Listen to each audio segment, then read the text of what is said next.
Hey, it's Maria here. Welcome to my YouTube channel. I'm so happy to have you here on my first YouTube video on this channel.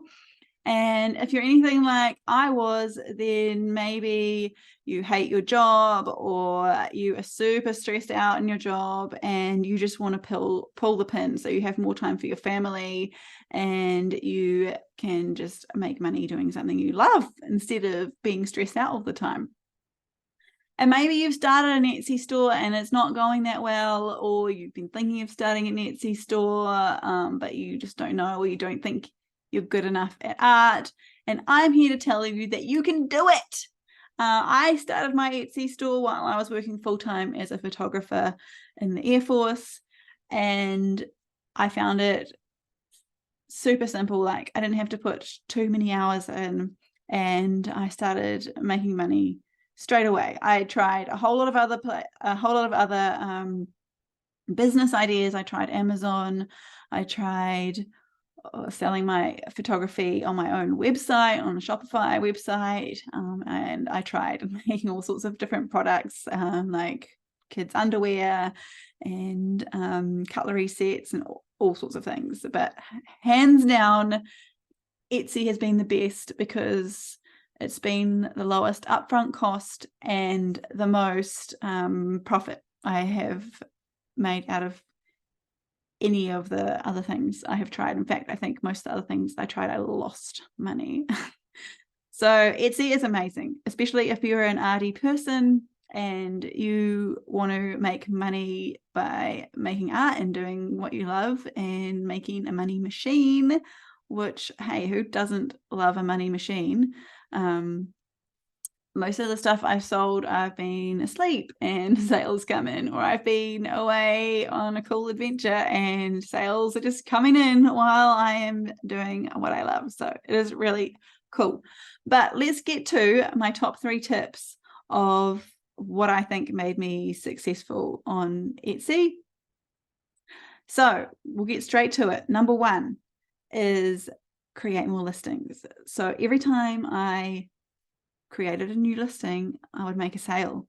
And it's simple as that.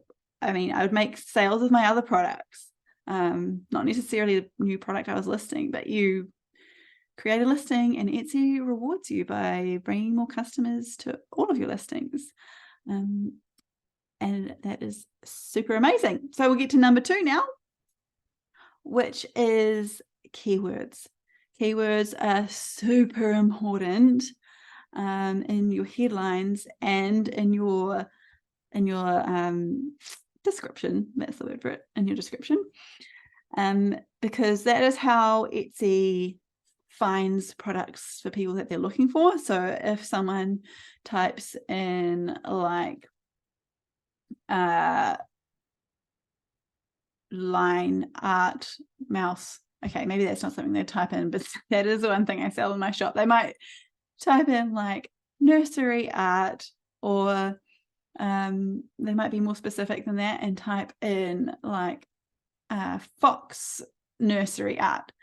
So you really just got to get in to the head of people that might be searching for your stuff and think, what would I search if I was them looking for that particular thing? And obviously you've got to think of it in relation to whatever you're selling.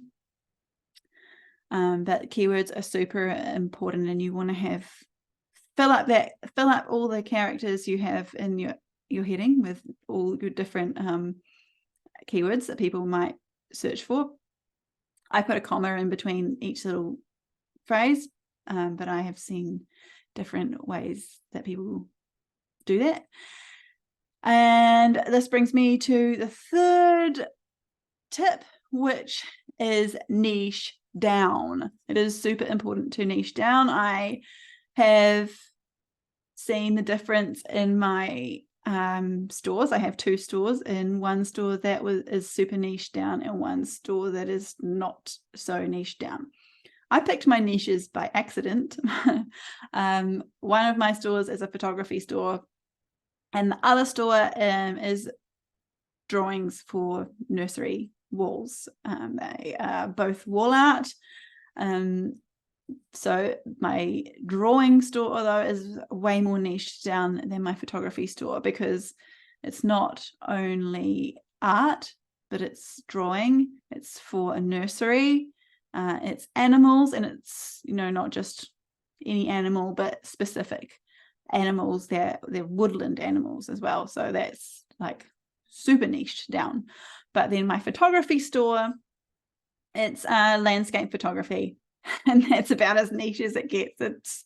They're different places, obviously, but I mean, the places I go and take photos are kind of really remote places, mostly, that people aren't really searching for on Etsy.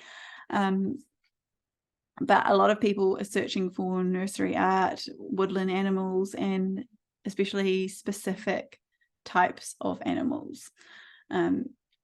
And if you are struggling to find a niche for what you do, then I have a super cool PDF for you. It is 100 niches, just to get you thinking about what your niche could be. And also, maybe you might find a niche in those 100 niches that perfectly fits your product.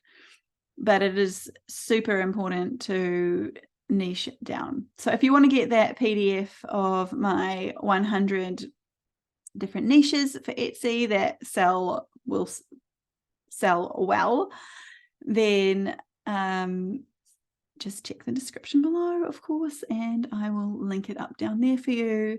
So that is a PDF with 100 niches on it, and it's great for inspiration, or great to just steal one if you want to.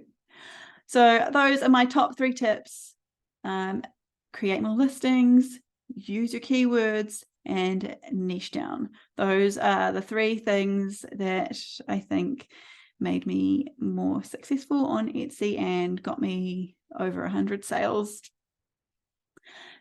If you liked this video, please subscribe and keep following me to get more tips, and also follow me as I try to get 100,000 sales in my store in this year. So I guess it's by June or July 2024, I hope to have 100,000 sales.